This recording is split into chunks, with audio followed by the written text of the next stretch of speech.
Hi everybody. If you ever looked at your transport node tunnels and wondered what the heck are they, what's good, what's bad, what should I see, stick around. That's what we're going to talk about. See you in a bit.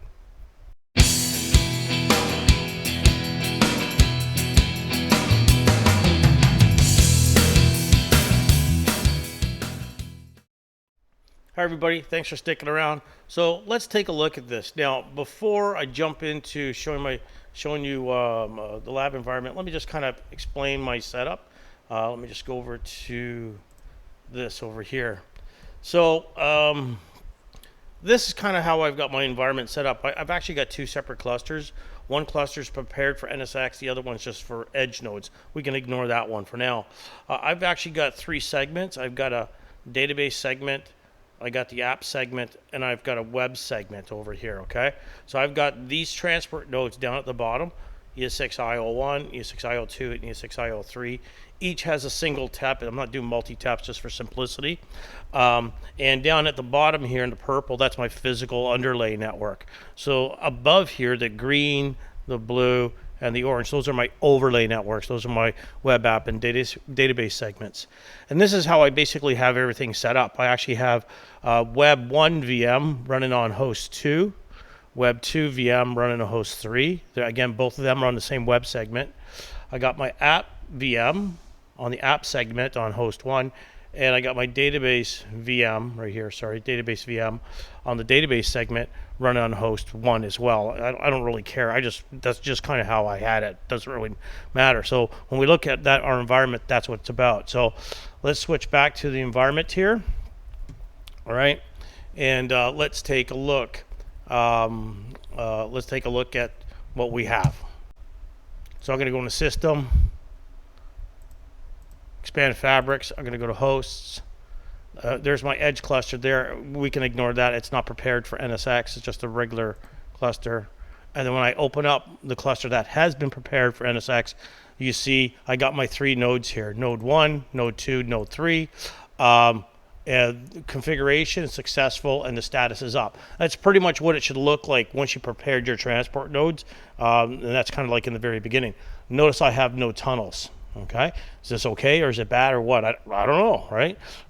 If you click on this information box here, it gives you a lot of stuff. I'll click on that and we'll say tunnels will not be available in the following situations. No virtual machines are on the host are available.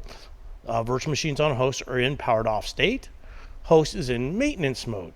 Okay, so those are a couple of reasons why nothing would be there, right? No virtual machines on a host are available. Remember the VMs, a host may have VMs on it and they may be powered on, but maybe they're on regular port groups. They're not on segments, NSX segments. Those don't count, okay? These are, again, we're talking about overlays here, right? So let me go and power on some VMs. Let me power on App 1. I'm going to power on Database 1. I'm going to power on Web 1. Okay. And what the heck, I'll power on Web 2 as well. Now we'll give it a few seconds or so. If I look at App 1 here, you'll see if I scroll down, where are you? App 1 is on, where are you? Sorry, it's on host 1. It's on the app segment. We can see that's right here. Okay. Database 1 is on. Oh, in this case, it's on host 2. So it might. It doesn't really matter where it is, to be honest with you. It's in this case again. DRS moved it to host 2, but it's on the database segment. Web 1, where is it? Web 1 is on host 3. Okay, my diagram I had it on host 2, but it doesn't really matter. Let's look at Web 2. Web 2 is on host 3 as well. That's really interesting. Let's see what we have for tunnels. If I hit refresh here, I don't have any tunnels available. Sometimes this takes a little while to update, right? But I can tell you right now, we don't have any tunnels. And that's what I should see. Now, you might be going, why, Steve? Well, remember, first of all, one thing is I do not have routing between these segments, okay? So I only have the three segments. I did not install a distributed router. We'll do that in the next little part, okay? But for now, we're just looking at plain segments. There's no routing between them. So app, database, and web cannot talk to each other right now. Just take my word for it. In fact, you don't have to take my word. Let's go into networking. Let's go into tier 1 gateways. I got none. Tier 0 gateways. I got none. So these segments cannot talk to each other. So again, app, they're all turned on, and they're actually, and we still have no tunnels here, right? If I go back into my system, I go back into hosts, expand my cluster 1, watch it make a liar out of me. Yep, there's no tunnels. Why is that? Let's go back and look at what we've got here. When I look at web 1 and I look, it's on host 3, and I look at web 2, it's on host 3 as well. Well, if they're on the same segment, they want to talk to each other, they're on the same host. We don't need to go to a tap. That's what the tunnels are for. It basically allows us to exit out our host, get encapsulated inside Geneve, and then fire it across to a target host. We don't have to do that in this case. These two VMs exist on the same host. Let's change that. Let's put web, what did I say was on host 3? Web 2 was on host 3. I'm going to put web 1 on host 2. I'm going to drag and drop it on host 2. Here we go. And I'm just going to do what's called a vMotion. If you're not familiar with that, it's just basically a live migration of the VM while it's still running. Okay. We'll give it, it shouldn't take too long. We'll give it a few seconds. There it goes. Now it's on host 2, and web 2 is on host 3. Great. Let's go back into NSX now. Let's refresh this. Sometimes this could take a few minutes to update. There we go. Let's give it a few. We've got to give it a few minutes. I find this GUI takes a while to update, sorry. By the way, while we're waiting for this to update and refresh, it usually takes a few minutes. My lab environment might be a little slow. Suppose if I want to test communication between taps, and that's kind of what it boils down to, troubleshooting this stuff. If you look at one host, you say, I can't talk to my VMs at one host. What you can do is try and migrate the VMs over to another host and see if the VMs, like on the same host, and make sure the VMs can talk to each other, right? So actually, let's do that. Let's just make sure my web 1 and can talk to web 2. Let's scroll up here. Let's go into web console, and I'm just going to log in, and they should be able to talk. Bing. And my IP on web 1 is 172.16.10.11. I'm going to pick ping 172.16.10.12. That's web 2, and that's going across the web segment. Okay. So I do have, and that's an overlay network, so there's my taps are getting involved. It's getting encapsulated inside Geneve and then decapsulated. If I get rid of this, let's close that down. We don't need it open. Let's go back to NSX. Let's go back to refreshing the screen here. Still showing none available. Give it a few seconds. One of the things I can actually do is I can actually go in, and if I want to test my taps, right? I want to make sure these taps are talking to each other. A straight ping doesn't really cut it, to be honest with you, right? Especially if you got routing between your taps and your other network. I'm going to sign into host 1. Oh shoot, I must have SSH disabled. Let's try that again. I'm going to go and enable it, all right? Be right back. Okay, so I enabled SSH on all my hosts. I went to, again, if you don't know how to do that, again, just go select my host, click configuration, and then under configuration, you'll see services, and then you can see the service there. Right now, I got it running. You can just say start it. I already started it. Or you can say edit and start up policy. I've got it start and stopping with the host. I forgot to do that. So let's try it now. Let's go in and let's connect to host 1. There we go. Let's connect to host 2 and then connect to host 3. There we go. I'm on, let's go back to host 1 here. And I'm going to type in ESXCFG. Oh, ESXCFG VMK NIC -- list. And it's showing me the VM kernel port here, right? I could have done this in the GUI. It's probably a lot faster and easier, to be honest with you. But if I look here, if I see VM kernel 10, okay, and you see its IP address right there. So that's my tap. It's .151. If I look at, let's say, host 2, this is going to be .53, I believe. So ESXCFG VMK NIC -- list. And again, VM kernel 10, and it's .172.20.11.153. I'm going to go to host 1 now, and I'm going to test the communication between that. And the command you run for that is vmk ping, say using the VM kernel port. But which VM kernel port? I got VM kernel 10, I got VM kernel 0. It'll use any one of those, right? I'm going to say ++ net stack equals VXLAN. Yeah, I know. Okay, it's Geneve, but that's the command, right? It's been around since the NSX for vSphere days.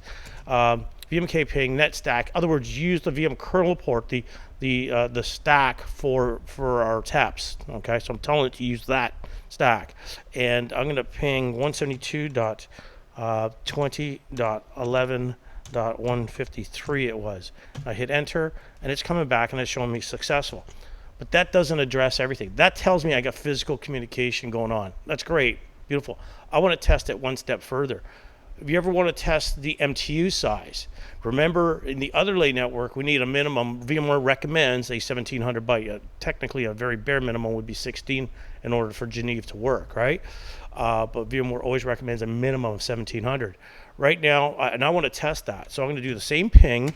I'm going to basically say D, do not fragment. Okay, and then I'm going to say S, segment size, and I could type in 1700, but that's not going to work. Let me hit enter, and it's too long. The message is too long.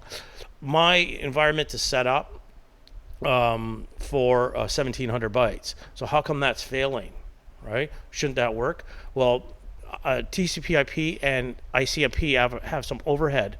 TCP has a 20 byte overhead. ICMP has an 8 byte, so that's 28 bytes. So we have to subtract that for 1700. So that would basically be 1672, right? Yeah, that would be 8. Yeah. So now, whoops. Perhaps I got it maybe smaller than that. Let's try 1572. There we go. I think I got it set to 1600. Let's just confirm that. Let's do 73. And it's too long. I must have it set to 1600. So hey, there's a good way to test it, right? So I thought I had 1700. I don't. I've got it set to 1600. So that's a good way for you to test end to end. This tap is talking to that one. My MTU is supported. So that's a good thing for testing, okay? So you want to use that. VMK ping ++ net stack equals VXLAN, the IP address, and -D is important, and the segment size is important. Let me show you. Right now, I got it set at 1573. So that means a 1601 byte, and it's failing. It's saying it's too long, right? Let me show you if I don't put in the -D. -D means go ahead and fragment it. See, it works, right? Because it's fragmenting it, and you don't want to do that. So you always want to put in the -D. So maybe in the beginning, just test a straight ping. Yep, I got communication. And then after that, test do we have the proper MTU size? So maybe you're using 9,000 bytes in your environment. So that'd be 9,000 minus 28. Okay, so it'd be 8,872. Okay. Let's go back into the interface now. Come on. And let's go into NSX. And again, hit the refresh button, and you see now I have one tunnel up on O2 and one tunnel up on O3. If I look at the tunnel, if I click on this one here, and if I look at the tunnel, it says there's a tunnel between 53 and 52. So 53 is my host 2, 52 is my host 3. I know it because I recognize the IPs. If you're not sure, you can see it right there. Here's the, let me expand this a little bit. There's the tap IPs right there. Host 2 is 53, host 3 is 52. It's kind of the opposite, right? Why don't I have a tunnel on host 1? Is there any VMs running on host 1? Let's go to host 1. Let's look at VMs. Yeah, there's a VM. There's an app VM running there. Why don't I have a tunnel up for that? App VM's on the app segment. Why isn't there a tunnel? Because app right now can't talk to anybody. There's no point in setting up a tunnel for it. All right, so what we'll do now is let's put in a distributed router. So that's pretty quick. I'll probably speed this up. So let me just go into here. Let's go into networking. I'll probably speed this up. If you're interested in watching the routing, look at the routing lecture that I did. I'm just going to deploy a straight tier 1 gateway. Okay, so I'll speed this up.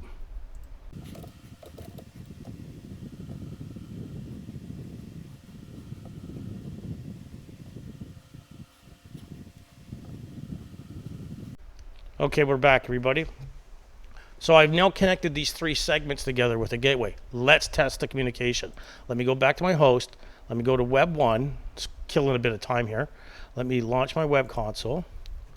And let's log in, root, VMware 1 bang, ping 172.16.10.12. That's web 2 I'm pinging. Yeah, that's going to work. It's on the same segment. Let's ping app 1. App is 20.11. Boom, it's working. Let's ping database VM. It's 30.11. So I now have a distributed router between all these things. And basically, I now have routing between these segments. I don't have northbound routing. They can't get out. Right now, they're just talking to each other. It's isolated. Let's go back into here. Let's go back into, let's get rid of this. Let's go into NSX, and let's check our segments. Or let's check our tunnels.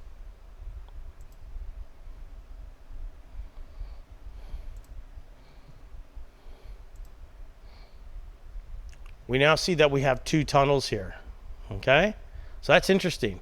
So again, host 1 has got 2 tunnels. Host 2 has got 2 tunnels. Host 3 has 2 tunnels. Okay, why do they all have 2 tunnels? Let's look at host 1. If I click on the number 2 here, it's basically showing me host 1's got a tunnel to host 3. Host 1 also has a tunnel to host 2, or tap 2. So each one of these actually has a tunnel between each. So I got 3 hosts. So each host has a tunnel to the other 2 hosts. That's why each one has 2 tunnels. And this is why I have communication. So you see how the number of tunnels automatically came up when we basically had, once we basically introduced the distributed logical router. Now, in your environment, it may not look like this. One host may have more tunnels than the other, and it's going to boil down to the number of VMs that are run it, the number of segments they have, that sort of thing. Also, it depends on if you got multi-taps or not. But in my environment here, which I've got, and we see that my distributed router also plays with this as well. Let's try something else out. Let's set up a tier 0 gateway now, okay?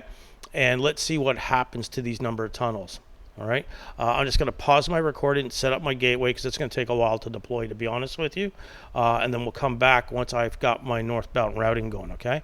So we'll see you back in a second. By the way, if you've stuck around so far, hit that subscribe button. It really helps the channel out a lot. Also works with the YouTube algorithms, okay? The more subscribers I get, the better. It allows me to put content together like this. Without any subscribers, basically there's no channels out in YouTube, okay? So stick around. I'll be right back, okay? And hit that subscribe button, folks. And if you like this video so far, hit the thumbs up. See you in a bit. Okay, everybody, I'm deploying my edges, and I figured while I'm sitting back, it's going to take a little while. My environment, you see it deploying. And again, if you're not sure how to deploy it, watch my routing video, okay? When I talk about routing NSX, I go through step by step deploying the edges for you. Once it's deployed, I got to create my gateways, and I got to set up routing. And I got all that recorded in that other video, but I'm not going to bore you. While I'm waiting for this deploy, I figured I'd try something out. I went in, and this is the part here where it can get really tricky, right? I went in and I went into host 3 and I disconnected 2 of my NICs, the NICs that I'm using for my tap.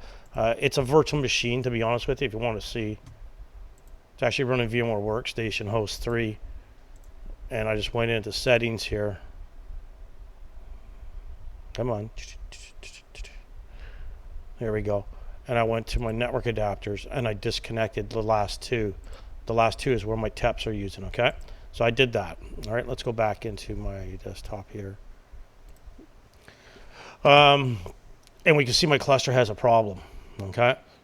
And if I expand this, this is where you notice all the red here and you start freaking out. Oh, host 1, host 2, host 3 all got red, right?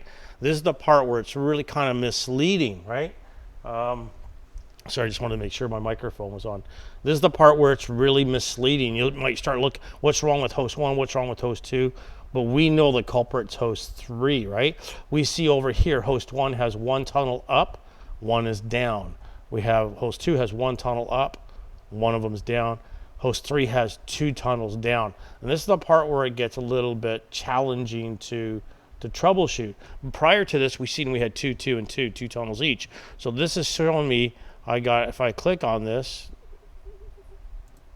if I click on the 1 here, the down, it shows me this tunnel from host 1, that's 151, this is host 3, is down, okay?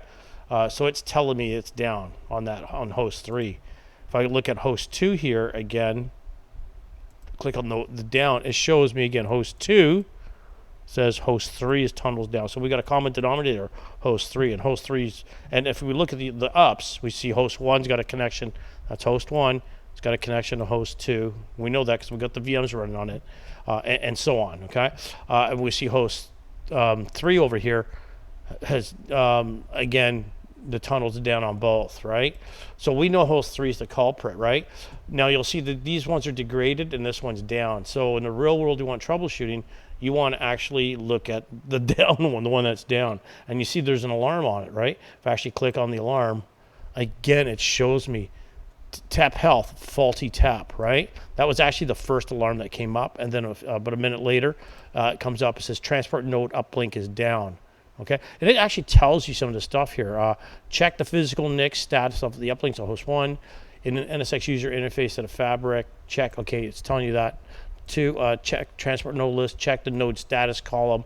It's giving you some information where to check. Ensure all uplinks interfaces are connected up regardless of whether they are in use or not. So it's giving you some information over here, all right? So the nice thing about these alarms, they actually come up and they give you some commands maybe to run. I've seen some errors where it comes up and says, run this command to check this, check that, and so on. Now remember the command I showed you before, the VMK ping, to test the tap? I can go, if I suspect something here, I can go to host 1, make sure I can hit host 2. Yeah, I can. I know the tunnel's up. I'll go to host 1 and see if I can hit host 3. I won't be able to in this case because I know the network cards are down, right? Let's click on the view details. I know this is different now in 4.1. It's a little different in the older versions, right? We see we still got manager connectivity. So our management network is still functioning. It's our tap network that's down. If I go to monitor, looks like we got 2 alarms. We already looked at those alarms. We see over here tunnels. We got tunnels are down. And we see, we got a physical NIC bond, right? 1 is down. Okay, so we have a bond there that's down. And then we have our agent statuses. So this is kind of giving you a clue. There's a problem with the NIC. Maybe it's unplugged, and we know in this case it is. All right, I'm going to close that. So something to watch out for, just because you see all red here, may not be like there's a problem with these hosts. I know the first time I seen this, I kind of freaked out, right?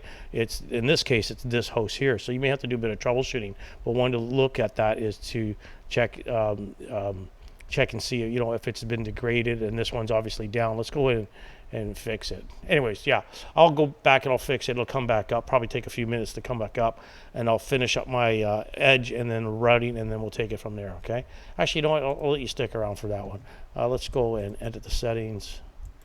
You might be wondering why I use VMware Workstation, because sometimes I was traveling when I was teaching, and I could bring it around with me on my laptop to a certain degree. The NSX stuff is a little bit demanding on my laptop. What do I want to do here? Well, when I was teaching other courses, I would have it all like on my laptop type of thing. Let me hit OK. All right, it'll probably take a few minutes for it to come back up for me, right? If I hit refresh a few times, probably take about a minute or so before it actually. So it's still showing the error. It'll clear out after a while. But anyways, I'm going to pause this again. Hit that subscribe button, folks. I'll be right back once I get the routing set up, and then we'll see what's different. Remember, we had 2 tunnels on each host up. All right. So we'll see what's different after we do our northbound routing, okay? See you in a bit. Well, that took a little while to deploy. So we can see over here that I have, there we go, both my edges deployed, right? You'll see the number of tunnels not available. Now I haven't not set up my tier 0 gateway yet, right? I just deployed the 2 edges, and that's it. If I go to my hosts, I look at my cluster state. Again, remember we had that busted NIC. I fixed it. Again, we still got our 2 tunnels here. All right. Now let me go in and set up my tier 0 gateway, link it to the tier 1, and set up my routing, and then I'll bring you right back. Okay. See you in a bit. Oh, one thing I do want to show you. I did deploy my edges, and I didn't create my edge cluster yet. So let's see what happens. Let's go into nodes. I created my edge cluster. I put both of those edges inside the edge cluster. When I go to my edge transport nodes, notice there's a tunnel there now. There's 1 tunnel between each. I only got 2 edges, so there's a tunnel from edge 1 to edge 2, and a tunnel from edge 2 to edge 1, right? So there's just 1 tunnel there. If I click on it, it shows you. Here's again the tap IPs of the edges, and it's showing me the tunnels up. So as soon as I made that cluster, boom, it made a tunnel between those 2 edges in the cluster. Okay, so let's now create my tier 0 gateway, link it to my tier 1, and see what happens, okay? I'll be right back. Okay, so I deployed my, let me just go back over here. I deployed my tier 0 gateway, all right? I didn't even set up routing, to be honest with you. I just deployed the gateway. I connected my tier 1 gateway to it, all right? So you'll see over here, it's linked to my tier 0. Tier 1's linked to tier 0. So now my, and then I basically went in, and the other thing I did on my tier 0 is I actually went in, let me open this up, and I created 2 interfaces. These are my northbound interfaces. So these interfaces are connected to some VLAN back segments, some NSX VLAN back segments. You see uplink 1 and uplink 2. Those are my VLAN back NSX segments. So they're going out to the real world. So I said, okay, here's the interfaces. Interface 1 could utilize, where is it? Edge 1. It's, yeah, right there. Interface 2 will utilize Edge 2. As soon as I created these interfaces and saved it, boom, that's when tunnels started. Actually, that's when it instantiated on the edge nodes and SR and DR components. Again, watch my routing labs if you don't know what that is, right? So now if I go back here, let's go back into system. Let's go to host. Let's see if this is updated yet. If I now have 4 tunnels, okay? Why do I have 4? Remember, we had 2 tunnels. Each had 2, right? So host 1 had a tunnel to host 2. Host 1 had a tunnel to host 3. Okay, there's 2 tunnels. Host 2 had a tunnel to host 1. Host 2 had a tunnel to host 2. That was 2 again, right? So each had 2, but now we have 4. I've got 2 edges in my cluster. Okay, imagine if I had 8 and I created 8 interfaces, right? Again, I'd have a lot more. I'd have what I would basically have. Well, this is 3 and 2. That's 5. I would have basically, if I had 8 edges and I got these, I would have 10 tunnels. Do the math type of thing, right? So if I actually open this up, actually let's go to my edge nodes. Let's go to nodes. Edge nodes, you see there's the tunnels. Where's the TEP IPs? There they are. So my edge 1 has a TEP IP of 154. Edge 2 has a TEP IP of 155. Let's open that up. Edge 1 and 2.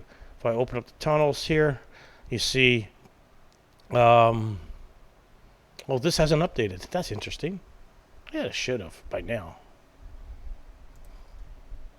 I already looked at that. Oh, I clicked. Oh, yeah, I clicked on the right thing. There we go. That's better. Okay, so you see it's 4 tunnels are up. Again, so basically it's going to each node. Okay, so so that's kind of neat. So this is how you can determine, again, if your tunnels are up or down. You can utilize this. Again, a lot of times if I see it's down, I'm going to test it. Okay, I'm going to actually do that VMK ping thing I talked about earlier on. I think that's it. I think this video has been long enough. Again, it was kind of neat to go through this step by step, showing you how the tunnels are established. Again, watch this GUI interface. It's a little slow. Again, in my environment, it's a little slow, but this stuff is not real time. You always have to hit the refresh. So don't take this for granted. Always test the stuff, okay? Test the connections. But that's it. I hope everybody enjoyed this.